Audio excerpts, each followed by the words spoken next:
আমার চ্যানেলে প্রত্যেককে জানাই আন্তরিক অভিনন্দন। সবাই নিশ্চয়ই ভালো আছেন। আবারও চলে এসেছি দারুণ স্বাদের আরও একটি চিকেন রেসিপি নিয়ে।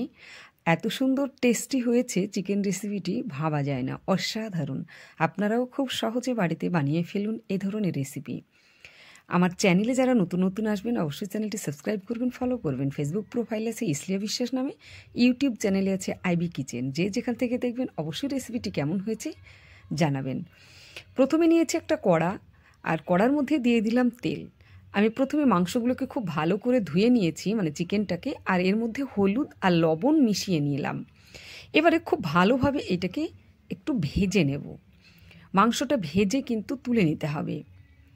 আর এ ধরনের মাংস ভেজে নিয়ে যদি তুলে নেন, মানে চিকেনটা, তাহলে কিন্তু চিকেনের যে একটি গন্ধ সেটা কিন্তু চলে যাবে। এখানে আপনারা লেবু দিয়ে ম্যারিনেট করে রাখলেও চলে যায়, তবে এভাবে চিকেনটা ভেজে নিলেও তার যে গন্ধটা সেটা কিন্তু চলে যাবে। তো খুব ভালোভাবে আমি এটাকে আস্তে আস্তে ভেজে নিচ্ছি। আর এটা ভেজে নেওয়া হয়ে গেলে একটা বাটিতে কিন্তু এখন তুলে নেব। তা আমার ভাজা হয়ে গেছে, এখন আমি একটা বাটিতে এটা উঠিয়ে রাখছি। আর এর মধ্যে এখন দিয়ে দেব মশলা, মানে একে একে মশলা দেব, আর সেগুলোকে খুব সুন্দর করে কষিয়ে নেব। প্রথমে দিয়ে দিলাম পেঁয়াজ কুচি দুটো, আর এর মধ্যে এখন দিয়ে দেব রসুন কুচি আর একটু গোটা রসুন দিয়ে খুব ভালোভাবে একটু মিশিয়ে নিয়ে এর মধ্যে দিয়ে দেবো এখন কাঁচা লঙ্কা। খুব ভালোভাবে একটু নেড়ে নেব।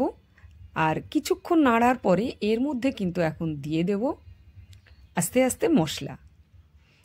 প্রথমে দিয়ে দেবো এখানে বাটা মশলা, আদা, পেঁয়াজ, রসুন এবং কাঁচা লঙ্কা, সাথে একটু ধনেপাতা বাটা দিয়ে দিলাম খুব অল্প পরিমাণের। আর তার সাথে দিয়ে দিলাম হলুদ গুঁড়ো।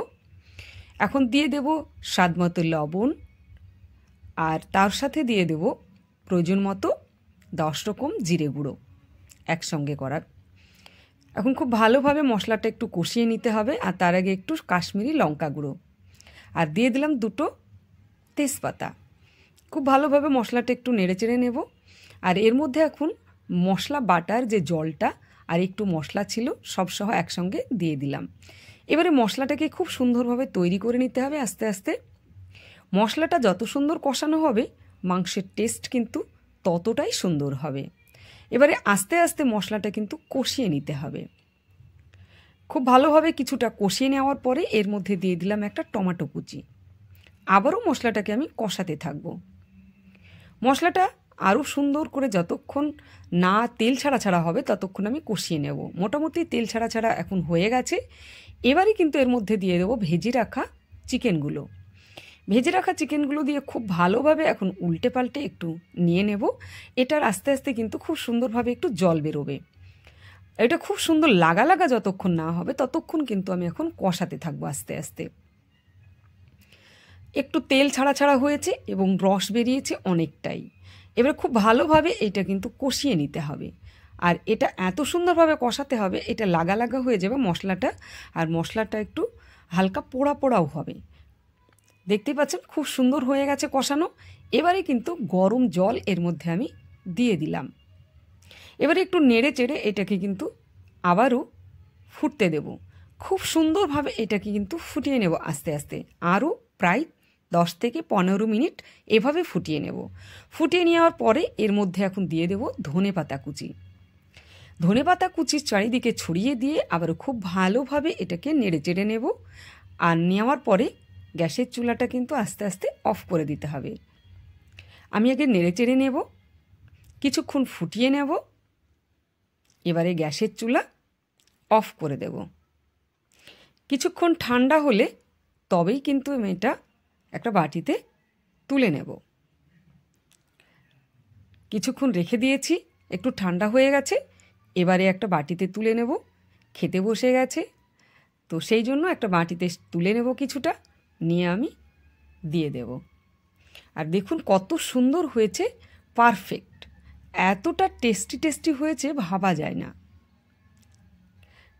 এটা কিন্তু একবার হলেও বাড়িতে ট্রাই করে দেখতে পারেন।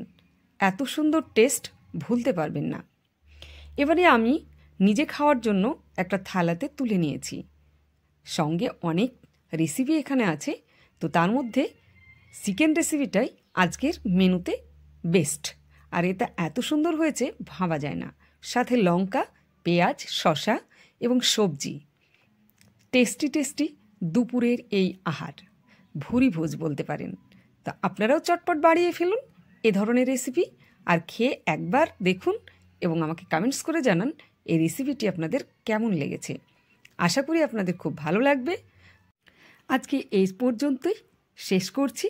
অন্য কোনো রেসিপি নিয়ে আবার আপনাদের সামনে হাজির হব। সকলে ভালো থাকবেন। টাটা।